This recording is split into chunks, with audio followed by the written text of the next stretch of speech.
The speaker tonight is Dr. Tim Grass. Tim did his PhD thesis entitled The Church's Ruin and Restoration, the Development of Ecclesiology in the Plymouth Brethren in the Catholic Apostolic Church, 1825 to 1866. And that's proved a fruitful theme for the rest of his life, because since then he has gone on to publish two books, two major works relating to the Catholic Apostolic Church, which began about the same time as the Brethren and subject to the same kind of forces.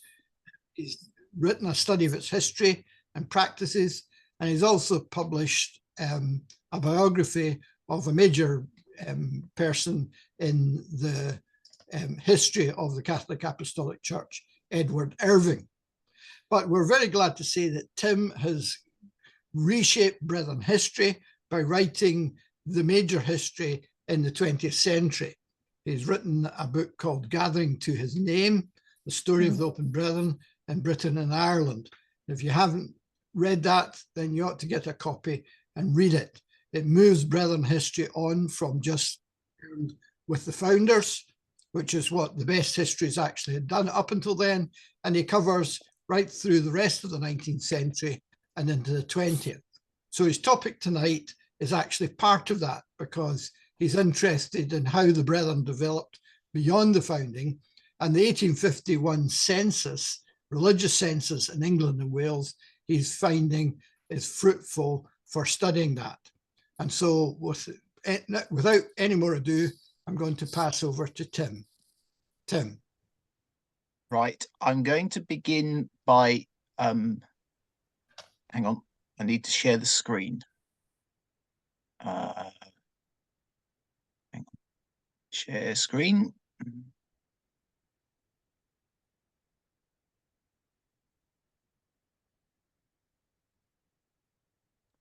Okay, that should now be visible. So I'm going to talk this evening about Brethren and the 1851 Census of Religious Worship. And in the absence of address lists of assemblies from the early decades of the history of the Brethren in Britain, a key source has been the 1851 Census of Religious Worship, for those who are interested in working out how strong the movement was and where it was to be found in Britain. There are serious limitations to what we can conclude on the basis of that census, but for this period, it's all we've got, and it's a great deal better than nothing.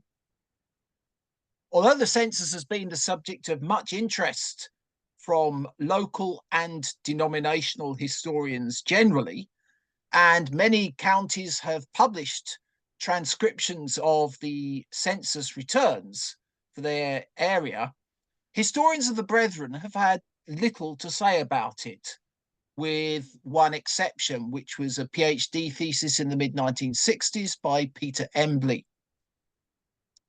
We may be aware that in the official census report, there was a brief description provided of the Brethren movement, and we know that in that description, a certain figure was quoted regarding the number of Brethren assemblies that the census turned up. We're also aware that people reckon the figure is probably inaccurate, but aren't sure how or why. But this census cries out for investigation. And now that the returns are available freely online, we can do so. It was actually Neil Somerton who first alerted me to the fact that these had been uploaded. What follows then this evening is my first thoughts on Brethren and the 1851 religious census. I want to explore the mass of detail provided by the surviving returns and analyse them to see what sort of a picture they offer. I'm going to argue, firstly, that Brethren in 1851 were more numerous than had first been thought, and secondly, not as different from Brethren of the post-1859 revival era as has been thought. So, by way of introduction, then, what was the 1851 Census of Religious Worship? Let's hang on. No, I need to move this on. There we go. Right. Well, since 1801, a population census has been conducted in Britain every 10 years. But until relatively recently, it has not included questions regarding religious affiliation. However, with the 1851 population census, it was decided to undertake 2 additional censuses alongside it. One regarding educational establishments, including Sunday schools, and the other regarding religious worship and the provision for religious worship. The focus was on provision for worship because obviously that's a great deal less intimidating for respondents than asking about individual religious affiliation. It was also a time of great concern about the adequacy of such provision. Nevertheless, this census generated bitter controversy. The great problem with it as an idea was the vocal disquiet expressed by many in the Church of England. There was a fear that it would show just how strong dissenters actually were and threaten the church's position as the established church in England.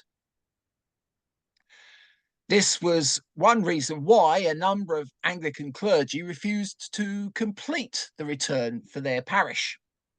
Quite often, the local enumerator or the registrar for the district had to step in and complete the return himself. We might wonder if brethren sometimes did the same thing. But in fact, I found only a few returns for brethren which had been filled in by others. The great majority, overwhelming majority, were filled in by brethren themselves. After the event, many Anglicans felt the whole process had been skewed and that the conclusions overestimated nonconformist strength. They even managed to bring to this the fact that the 30th of March 1851, the day the census was conducted, was a day of absolutely foul, stormy weather. And this, it was felt, had hit Anglicans harder than it had hit dissenters. Attempts were made to repeat the exercise 10 years later, but it proved impossible for Anglicans and nonconformists to agree on how the form should be designed. So the experiment was never repeated.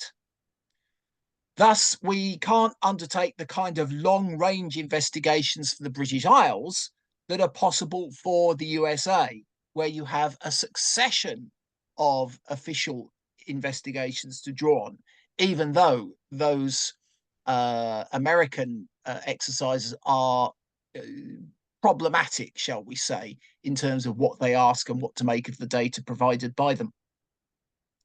So how did the census work in practice? Well, it relied on an army of local enumerators, they were called. These people delivered forms to responsible individuals connected with every known place of worship. And that included private houses that were known to be used for worship. Somebody from that local gathering was to fill in and return the form. There were 3 different forms, one for the Church of England, one for non-Anglicans, including Roman Catholics and Jews, and one for the Society of Friends. Our focus this evening is on the second of those forms, the non-Anglican form, because this is the form which brethren would have used. And there, for your edification, is an example. This is the return for the Open Brethren Assembly in Hereford, filled in, you will notice, if you have keen eyesight, by William Yapp, who describes himself as servant of the above mentioned place of worship. Tim, Sorry, Tim. Put it onto full screen there. So could you click on the wee icon again and put it up so that we can get a better view? Hang on. A minuscule. The icon beside the slider. Sorry, on you a want to minute. go into Go to slideshow. go to slideshow at the top, and then it'll be full screen. It'll be much easier for us all to read, and that will There be we really go. appreciated. Right. Thank you. Thanks. Sorry about that.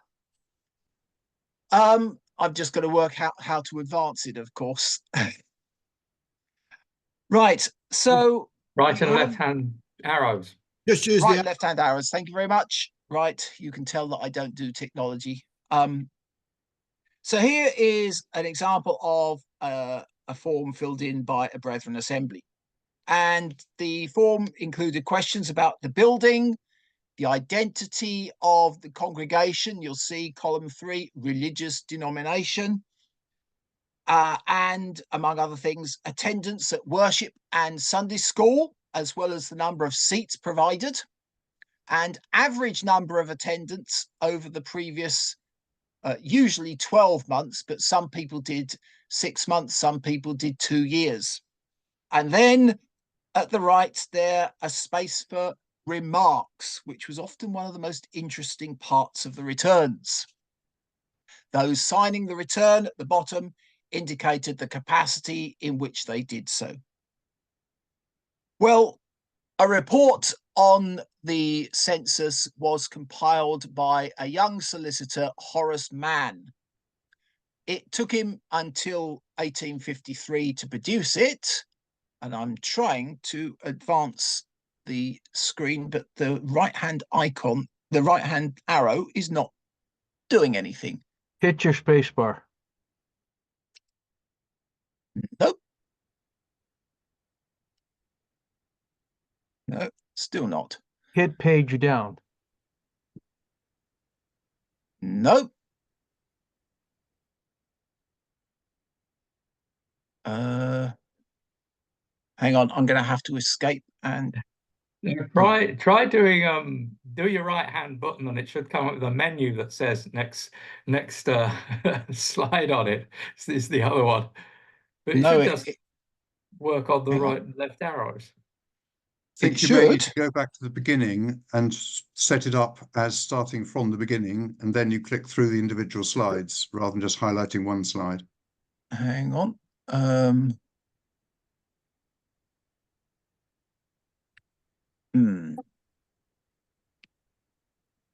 Just looks like the whole thing. Hang on. There we go. Somehow. Yes. Right. It got frozen. Sorry. Right. So the report, compiled by Horace Mann, it became an unlikely bestseller and was produced in a full version, which you see here, and an abridgment, which appeared in 1854.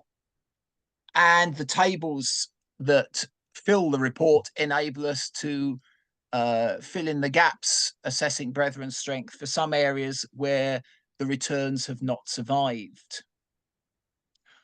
Horace Mann included particular notices, he called them, of the different churches, and his short account of Brethren may be known to some of you already.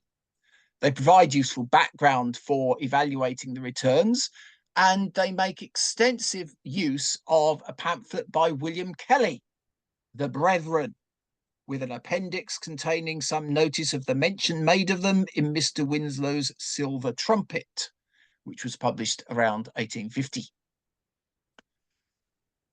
According to Mann, Brethren received that appellation only as descriptive of their individual state as Christians, and not as a name by which they might be known collectively as a distinct religious sect. Their distinctiveness arises not from any doctrinal or ecclesiastical distinctives, but from their refusal to accept any such. Their existence is a protest against all sectarianism, and they withdraw from their previous bodies because these all apply tests for membership which are not sanctioned by Scripture. National churches are too wide and dissenting churches are too narrow. Brethren are all such as, practically holding all the truths essential to salvation, who recognize each other as, on that account alone, true members of the only church. Disunity has resulted from failure to acknowledge the sufficiency of the Holy Spirit's guidance and its replacement by human forms and ordinances, especially in the area of ministry.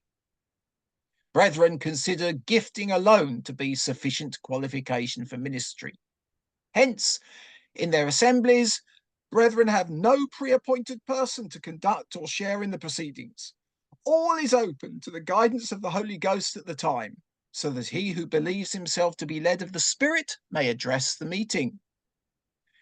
Those gifted exercise their ministry on their own responsibility and not as representing the assembly. But whilst man considered that the divergent views on the last things were not deemed a reason for separation, he did note that the opinions of some on, quotes, the precise position which our Lord assumed by virtue of his incarnation are considered by the rest sufficiently erroneous to necessitate a severance. So he's talking there about the division between open and exclusive. What's intriguing to me is that in the 1854 abridgment of the report, that particular point alone was omitted from Mann's description of the brethren. And I'm tempted to read something into that, but I may be wrong. It was Mann's account which offered the sometimes quoted total of 132 brethren places of worship. Even he admitted, though, that that was probably on the low side because brethren objected to labels. He suggested that several would be found among the 96 congregations designated themselves as Christians. He was right. A number using just that designation were among over 180 congregations in England and Wales, which I identified as brethren. So, how do we find the brethren in these returns? Let me explain how I set about it. I began with the published volumes of returns, and there you see the one from Suffolk, partly because that's where I was born, and also because actually I still think that's one of the best of these volumes around. So I began, there's, I should think about a couple of dozen of them around now, covering the whole of Wales and much, but not all, of England. However, the published volumes of returns are not infallible. Their editorial presentation is sometimes misleading. Their value was primarily in alerting me to congregations to add to a spreadsheet, which could then be amended. The second stage was to look at the individual returns for each place of worship, thankfully digitized by the National Archives at Kew and easily searchable. The great majority of returns for England and Wales have in fact survived, although we are missing those for Bridgewater, Halifax, Stockport, and most unfortunately, the part of Bristol including Bethesda. Neither are there any surviving returns for Scotland, and the Scottish report on the census didn't include any congregations in its summary totals, which I was confident about identifying as brethren. And I've not been able to ascertain whether consideration was ever given to extending the census to Ireland. Not only did I search for the term brethren, but also I worked through returns for areas where I thought there was likely to have been an assembly at that point. We know from other historical sources where certain assemblies were founded very early on. Also, I looked at the earliest surviving exclusive lists for London, 1857, and for the rest of the country, 1866. And I looked for congregations in those to see whether in fact they were in existence in 1851. Interestingly, most of them weren't, which says to me that exclusives grew vastly during that 15-year period. And I think that's something that would be worth somebody investigating.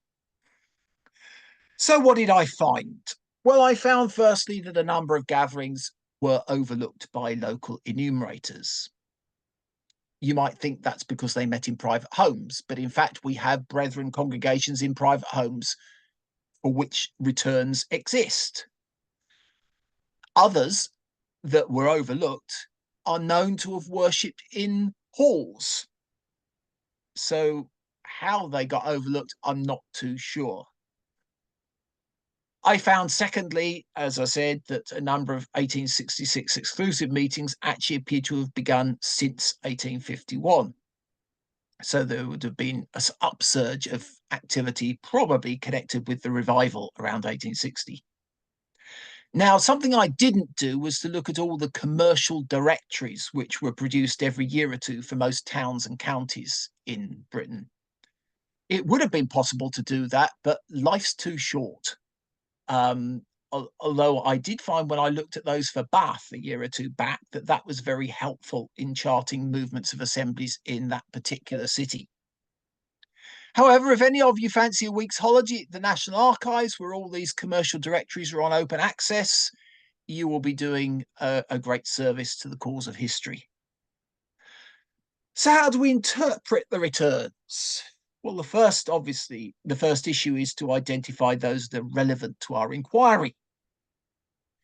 There are several pitfalls regarding the names given to congregations. As Horace Mann suspected, not all assemblies identified themselves as brethren. And not all congregations which called themselves brethren were what you might call our brethren. Apart from Horace Mann, apart from the Moravian brethren, of whom Horace Mann was aware, there were a number of congregations which called themselves Christian brethren. And we might think, great, you know, that's our folk. But be careful. Many of these belonged to a Methodist schism centred on West Yorkshire and Lancashire. They're of interest to us because the exclusive leader, William Trotter, had briefly associated with him before he came to join the Brethren. And these Christian Brethren, sometimes known as Barkerites after their founder, Joseph Barker, are somewhat different from the Brethren. You can usually identify their returns because the person signing tended to describe himself using a Methodist term, such as steward, local preacher, or minister. Even Horace Mann got caught out. In the summary tables, he identified no less than 5 Brethren congregations in Ashton-under-Lyne, which is now part of Manchester. When I looked at them, none of them were assemblies. They turned out to be the other Christian Brethren, the Barkerites. In total, I found at least 20 congregations belonging to this group and using that designation. There are also a few isolated congregations elsewhere in England which called themselves Christian Brethren, but didn't look like assemblies. But just to confuse things, some assemblies also called themselves Christian Brethren, notably Robert Chapman's assembly at Barnstaple. There's another pitfall relating to the modern transcriptions, and that includes the National Archives website. Sometimes editors have identified a congregation as brethren, which, when I looked at the return, turned out not to be. One editor some years ago consulted me about a number of returns in the county which he was editing, and we were able to agree that a number of them weren't actually brethren.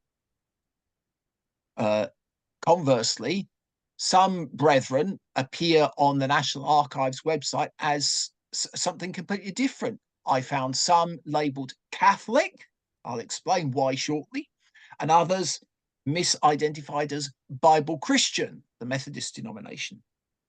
So many pitfalls, and you have to keep your wits about you.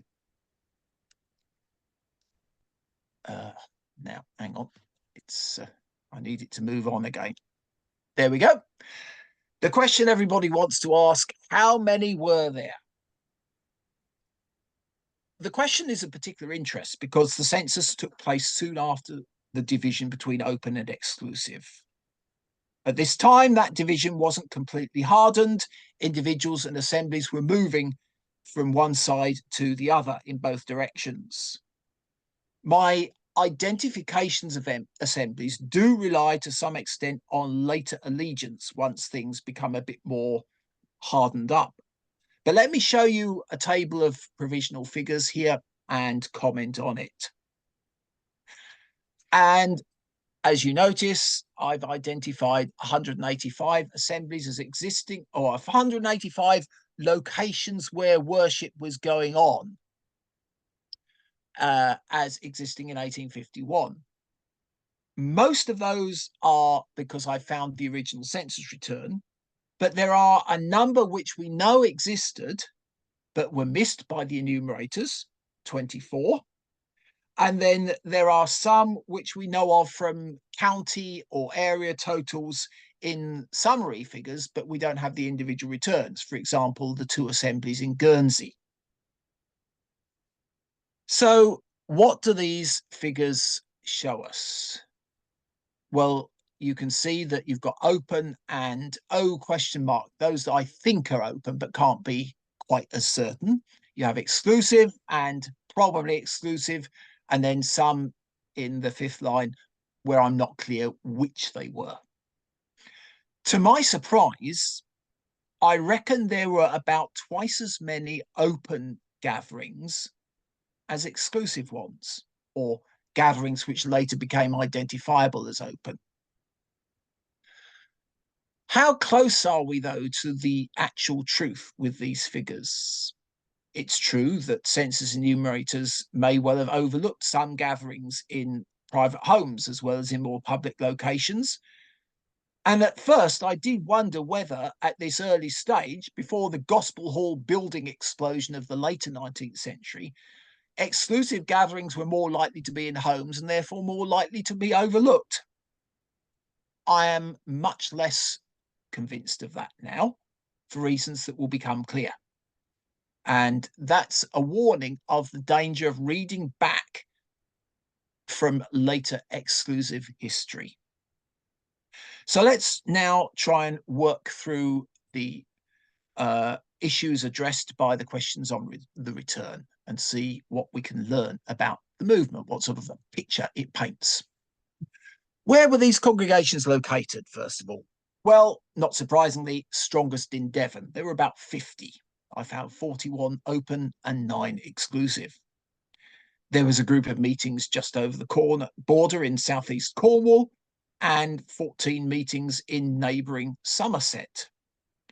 You've then got a swathe of assemblies in Gloucestershire, Bristol, few in Wiltshire, number in Herefordshire.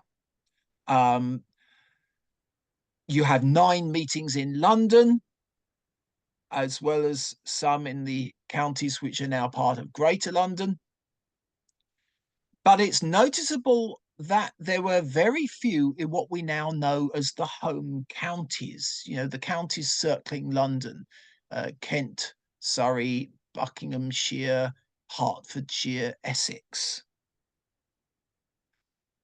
Then further afield, you have a clutch of assemblies, mostly exclusive, in West Yorkshire and in the wider West Midlands. And then isolated meetings in various parts. A number of counties had just one Brethren congregation. So we have Brethren quite widely distributed, but with a distinct bias towards the southwest and west of England, with the exception of London, Suffolk, and Yorkshire. What did they call themselves? Well, this is an interesting one. We've already commented on the term Christian Brethren, which would become popular in open Brethren circles during the 1960s. What you have on the screen is a summary of the main designations used by the signatories to the returns themselves. I've excluded what local officials wrote on the returns. And it's interesting that the 2 main ones are Christians and Brethren. But you also notice that a number of them are acknowledging that other people are giving them names. Brethren, or Plymouth Brethren. Indeed, some assemblies will actually accepted the term Plymouth Brethren for themselves. I would suggest that these figures show us the beginnings of a denominational consciousness, even if it's in the reluctant admissions by local figures that this is what we are called by other people. Some of them quoted Acts 11:26 in justification of only being known as Christians. The disciples were first called Christians at Antioch. But what they, I think, forgot was that even that label appears to have been one affixed to the disciples by others. Brethren, of course, was a term widely used, as was Plymouth Brethren. Some admittedly protested about these designations.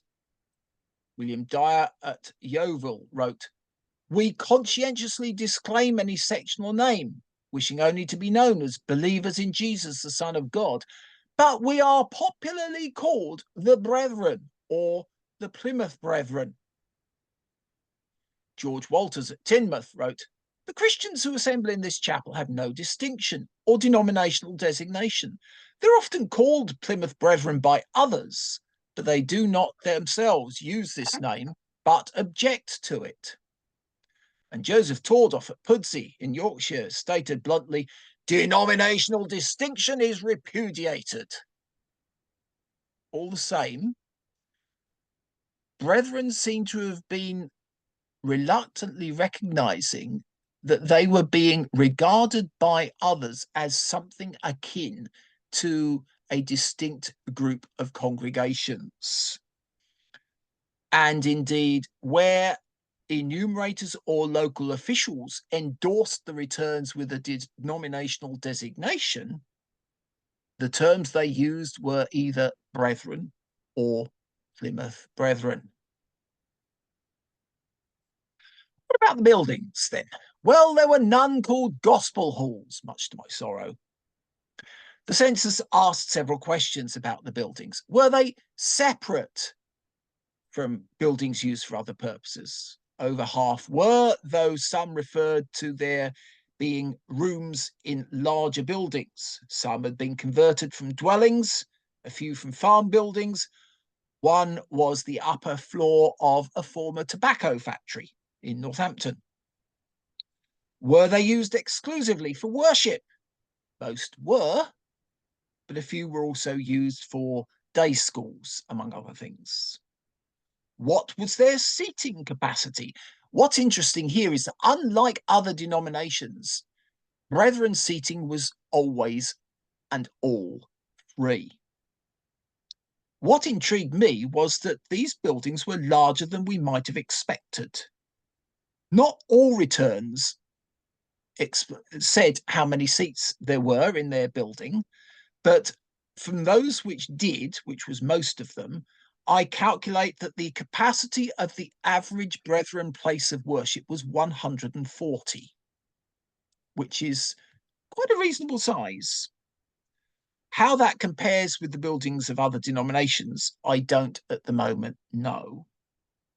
But this figure masks a wide variation in size. In many rural locations, rooms in cottages would have a stated capacity of 25 or 30 people only. Some premises were considerably larger, though. The largest were Rawstorn Street, the exclusive Brethren Assembly in London, which seated 650. Compton Street in Plymouth, which was perhaps by now on the fringes of Brethren, 600.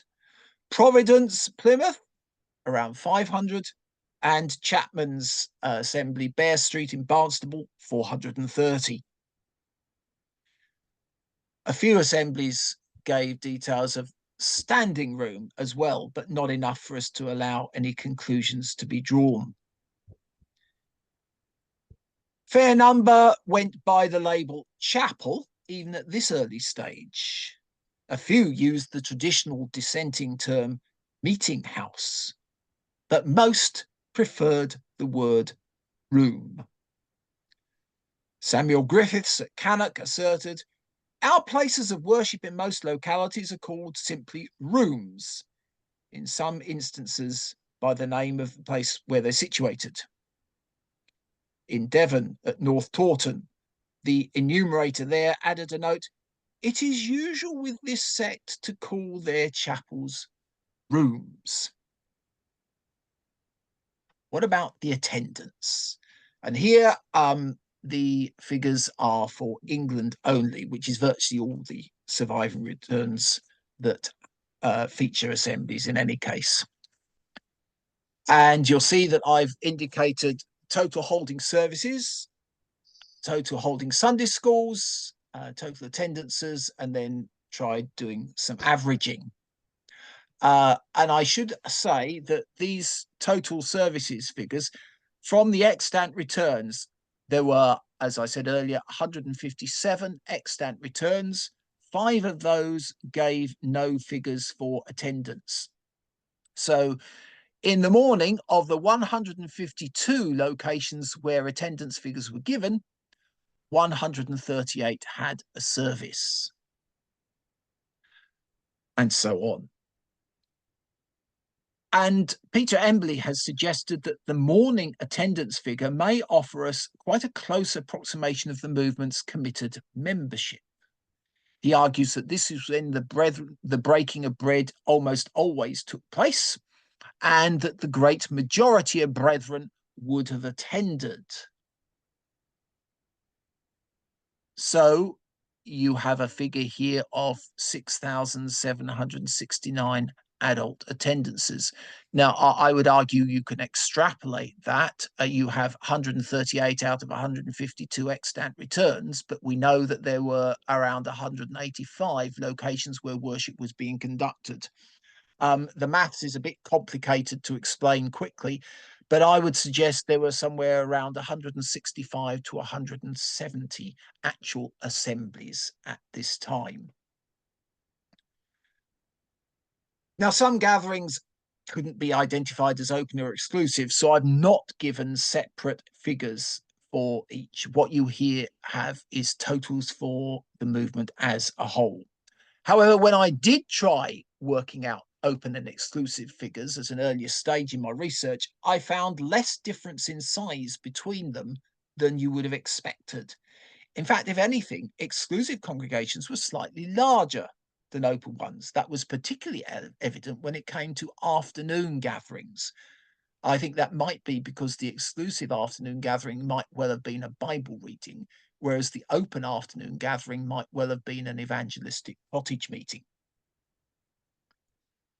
Child attendances were also counted and separate figures provided, so we can ask how many assemblies appear to have had Sunday schools.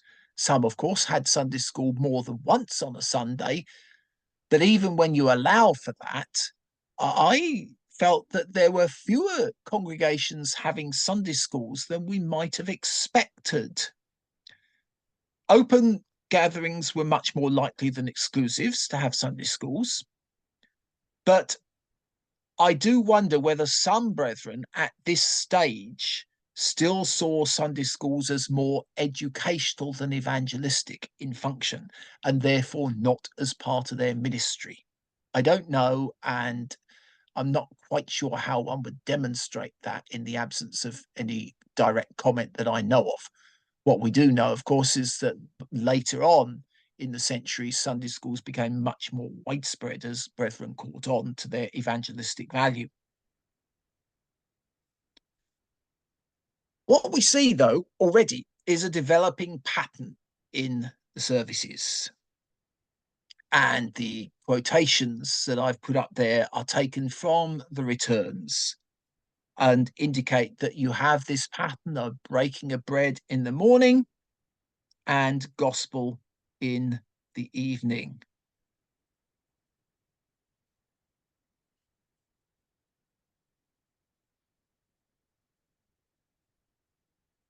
And I could have put more quotations along similar lines.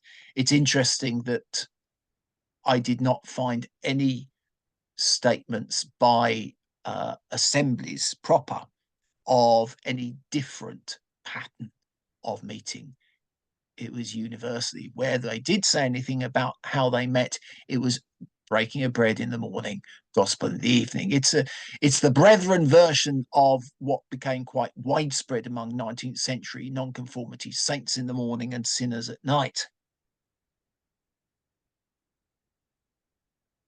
So who signed the returns? Well, you run across a number of familiar names, of course. And sometimes you recognize a signatory and you say, well, that must have been Brethren because we know that person was Brethren. The signatory for the return at Melcombe Regis, also known as now part of Weymouth, was J.G. Deck, well known, and at that point moving among exclusive circles. W.B. Dyer signed 2 returns at Yeovil and nearby East Coker, and was noted as a visiting minister on a 3rd return at Sherborne. So you can look for the familiar names, and there are quite a few of those, though, in case you're wondering, no, I didn't find Derby or Wigram. But it's also worth looking at how those signing the returns describe themselves. They might use a term such as one of those meeting in the above-named place of worship, and might disclaim any formal authority to complete the return. So, at Oswestry in Shropshire, John Jones explained, no one assumes any official character or title. And S.W. Spur in the exclusive gathering at Queen's Road, Reading, related this to the basis of ministry. There is liberty for the full exercise of any gift for service or ministry, but ministerial office and station is unknown amongst us. At greater length is the explanation offered by Cornelius Blythe at Brading on the Isle of Wight. A few Christians meet together to break bread every Sunday morning, belonging to no denomination, hailing no name but Christian, and having no minister, deacon, manager, or steward, only as the Spirit may give a word, and so constitute the ministry of the Spirit. But no one is an official farther than this. Alternatively, denial of any official character might be connected with the basis on which they met. So at Liverpool, William Collingwood, the artist and leader of the Open Assembly there from 1844, wrote, "The Christians using this room are not an organised body, but meet solely on the common ground of believers in the Lord Jesus, and therefore there are no formally appointed officers." James Marson at Stafford was a servant of the Church of God, like William Yap, but disclaimed any official character. Oh, Marson actually, by the way, is a rather intriguing character. Not only was he a leading Freemason, but he was also the first homeopathic chemist in England, having learned his trade in Manchester from one Sarkis Davids, one of the few Baghdad converts made by Anthony Norris Groves. So when you start looking into the backgrounds of the signatories, you find some intriguing things, and further study of them would probably be quite productive. A few, such as Francis Glennie at Chadwell Heath, were happy to call themselves elder, and others, such as Richard Balkwill at Salcombe, called themselves deacon. John Elliot Howard at Brook Street, Tottenham, was proprietor. That means the owner of the property, of course. Edward Glennie at Axe Street in Barking was manager. So it's because they were custodians of the building that they completed the return, rather than holding any position in the assembly. Many, of course, described themselves in terms of their ministry. J.G. Deck was minister of the gospel. That was quite a common one. John Jewel Penstone was preacher of the gospel.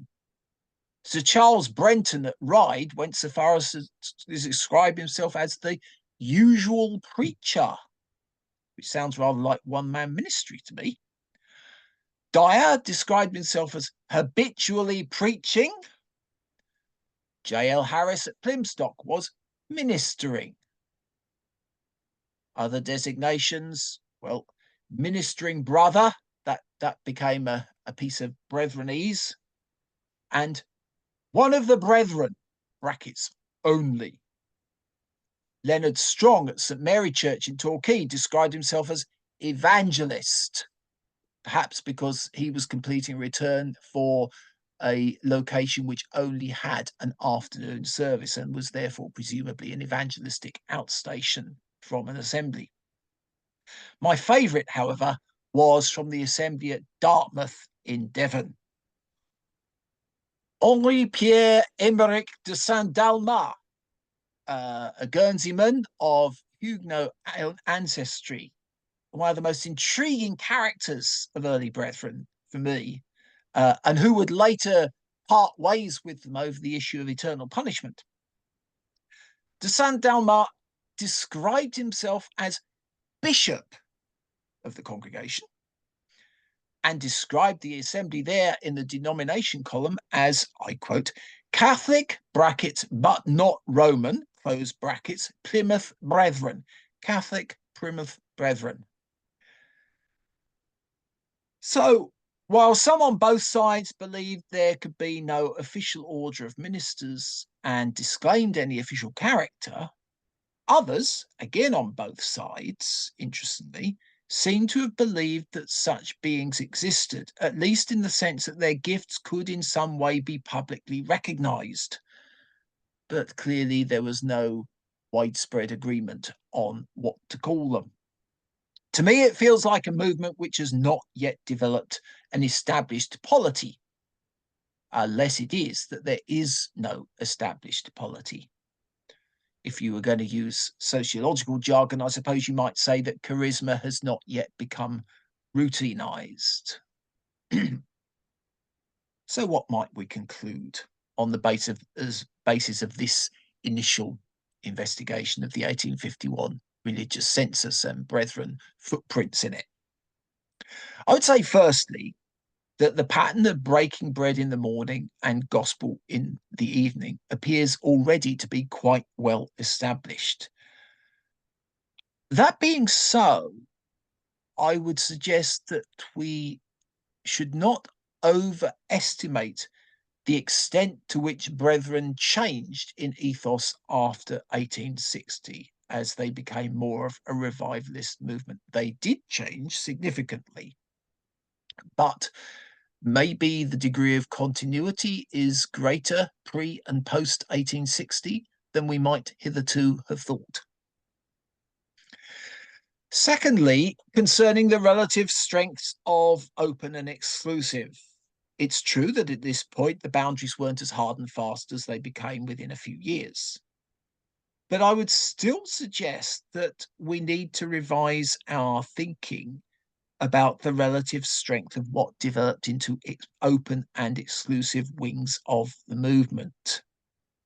Now, I had in my mind that it had been asserted somewhere that in the wake of the Bethesda division in 1848, exclusives were stronger than opens. However, I have ransacked the histories and I cannot find anything to that effect anywhere. Someone may be able to help me in the question session.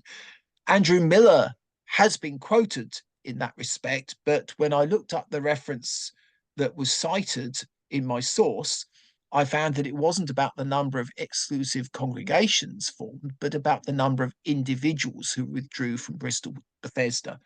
So I'm not sure where the idea came from, but in any case, I would want to challenge it. It looks as if open were considerably stronger than exclusive at this point. Looking at the labels which assemblies accepted for themselves, even if they didn't like them, as I said earlier, many local gatherings were beginning to recognize themselves as possessing something akin to a denominational identity. Incidentally, if you put this on the wider scene, this was an area when denominations were becoming much more, they were taking on a much firmer form of existence than had been the case, say, 50 years earlier. You can see that happening in the Baptists, the Methodists, the Congregationalists, right the way across nonconformity. This is an era of denomination forming. And although Brethren only came to the scene late, it seems that they were participating in that. I would suggest, finally, that in 1851, we see a movement, or perhaps two movements, which is in a transitional stage, sociologically speaking. I can't offer a theoretical underpinning for that, but I get the feel that Brethrenism, dare I use that word, is becoming more of a defined identity, but it's still struggling with the fact that it is expected to define itself in a distinctive manner when it believes that its distinctive is that it has no distinctives. And it's struggling with the forms which its ministry should take. Those are not new conclusions, but the census, I think, bears them out and offers illuminating evidence to that effect, not only from Brethren themselves, but from what they say about wider perception and what the census officials also had to say. Okay, well, I'm going to stop there, and hopefully we have a bit of time for some questions.